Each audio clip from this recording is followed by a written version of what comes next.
Speaker, I can't think of a time in my career where since I've been here for 8 years, where I've stood up to speak against the gentleman from Jasper's legislative work. He and I have been aligned on so many issues.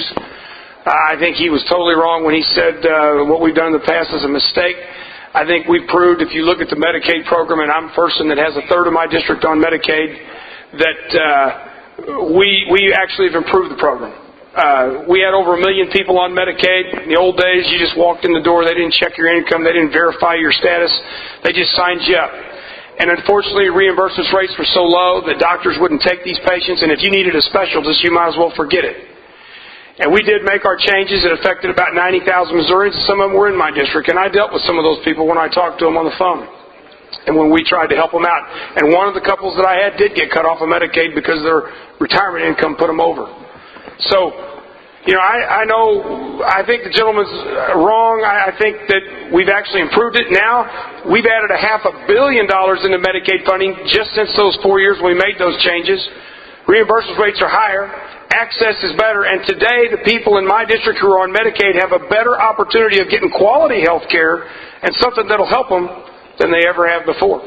Today, we've got 829,000 people on Medicaid. You might ask, how do we go, Mr. Speaker, from 1 million to 829 if we only affected 90? Well, the reason is because we started verifying incomes and checking them once a year. A lot of people just didn't come in. I've talked to some of my DFS workers. People just quit coming in because they knew they didn't qualify.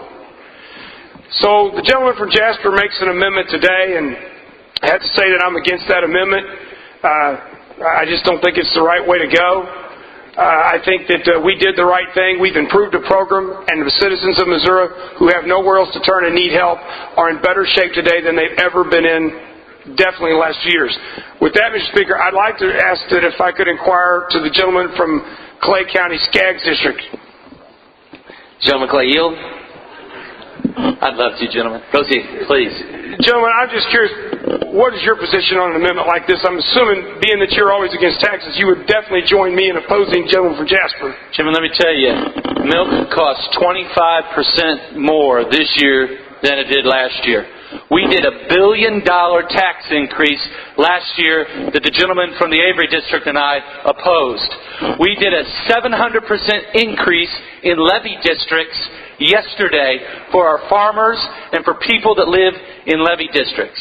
We are nickeling and diming the people of Missouri, and this is another $300 million tax increase when out of the budget, just this week, we put $200 million in the bank account of taxpayer dollars.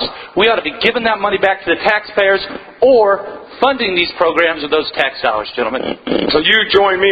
This is definitely not the direction we need to go. This is a no vote as far as I'm concerned, gentlemen. I share your sentiment. I mean, we just passed a $22.5 billion budget. Largest budget in the history of the state of Missouri. If we wanted to restore the Medicaid cuts, any member in this body on both sides of the aisle could have stood up and offered an amendment to cut 3 or 4 or whatever the number is that would cost from the budget and put that towards restoring those Medicaid cuts. And gentlemen, you and I both stood here. There wasn't anybody on my side of the aisle, and there wasn't anybody on your side of the aisle that made that amendment. Is that not true? Gentlemen, let me tell you, we put $200 million in the bank account last year.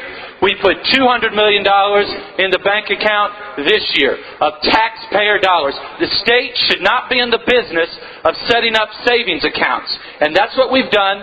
The money's in the bank. If we want to do it, let's do it. But let's not pass a $300 million tax increase onto Missourians in light of the fact that we passed $1 billion tax increase last week, and yesterday we passed a 700% tax increase to anybody that lives in a levy district.